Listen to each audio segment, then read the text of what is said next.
critique of stakeholder capitalism is fundamentally different than Milton Friedman's critique of stakeholder capitalism. It is not that it is simply a threat to the economic promise of capitalism itself, but more importantly, that it is equally a threat to democracy. Because what this new system demands is that we no longer settle our political differences in a democratic body politic through free speech and open debate in the public square as citizens, where every person's voice and vote counts equally, but instead through economic force, where our viewpoints are adjusted upwards or downwards by the number of dollars that we control in the marketplace. That it is not the job of a citizen to decide how to address climate change or how to address historical racial injustice, but that it is the job of a corporate executive, probably the most powerful of whom sits on Park Avenue, but in other places too. It is the job of those corporate executives and boardrooms and the institutional investors who influence those boardrooms to settle those political questions instead.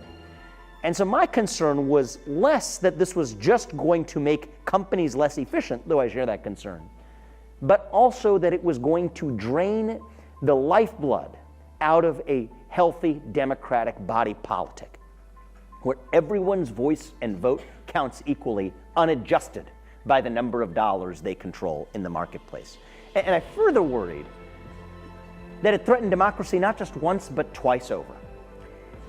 Because part of the promise of capitalism in a democratic body politic is not just that it provides the economic means of delivering prosperity to its citizens, but also that it gives us one of those sacred spaces that bind us together across our otherwise irresolvable divides of partisan and identity politics.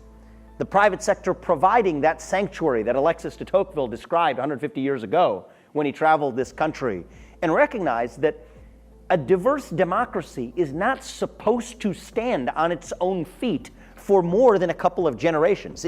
The laws of social nature don't permit that to happen in human history, but for the existence of what he called intermediating institutions, the kinds of institutions that provided a refuge from the otherwise inevitable human divisions in a diverse society. America was not supposed to work as a body politic, but for the existence of American capitalism, which provided the most lasting of those intermediating institutions.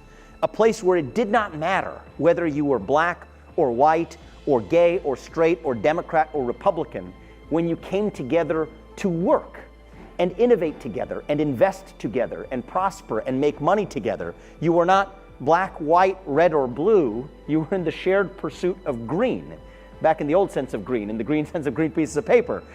This is what united an otherwise divided body politic.